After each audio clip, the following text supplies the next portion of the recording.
that Sisyphus, and Nietzsche said of Sisyphus, if I remember correctly, that one has to imagine him happy.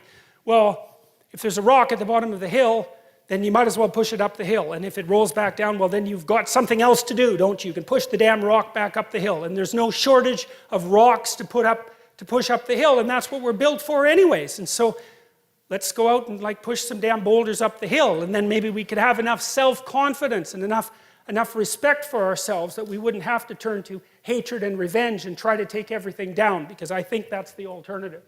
So he's not weak. That's one thing you can say about him. The same idea represented there, right? That's Atlas, who voluntarily takes the world on his shoulders. It's like the idea of Christ taking the sins of the world on his shoulders. It's exactly the same notion, which is the notion that you should be able to recognize in yourself all the horror of humanity and take responsibility for it, because that's what that means. And the thing that's so interesting about that is that if you can recognize in yourself all the horror of humanity, you will instantly have a hell of a lot more respect for yourself than you did before you did that. Because there's some real utility in knowing that you're a monster. Now, and just because you're a monster doesn't mean you have to be a monster, but it's really useful to know that you are one.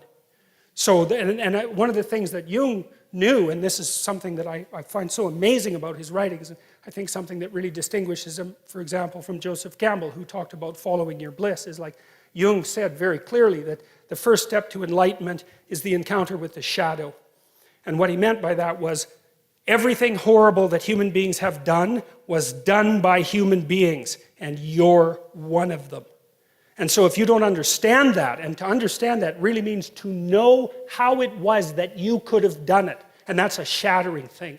To try to imagine that, to try to imagine yourself as someone who's engaged in medieval torture, to see how you could in fact do that. You're never the same after you learn that. But being never the same after learning that is unbelievably useful, because when you understand that that's what you're like, then you're a whole different creature. And I don't think, and this is something I did learn from Jung, is that you cannot be a good person until you know how much evil you contain within you. It is not possible. And it's partly because you just don't have any potency. Like, if you're just naive, if you're just nice, if you'd never hurt anyone, you'd never hurt a fly, you don't have the capability for any of that, why would anyone ever take you seriously? You're a domestic animal at best, you know, and a rather contemptible one at that. And it's a very strange thing, because you wouldn't think that the revelation of the capacity for evil is a precondition for the realization of good. But I believe, first of all, why would you be serious enough to even attempt to pursue the good unless you had some sense of what the consequence was of not doing it? You have to be serious about these sorts of things. It's not the game of a child, right? It's the game of a fully developed adult. And I learned this in part when I had little kids. I wrote a chapter from my new book called Never Let Your Children Do Anything That Makes You Dislike Them. And why was that? And I wrote that after I knew I was a monster. And I thought, I'm going to make sure I like my kids.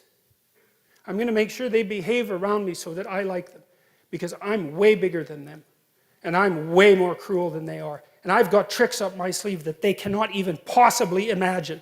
And if they irritate me, I will absolutely take it out on them. And if you don't think that you're the sort of person that would do that, then you are the sort of person who is doing it.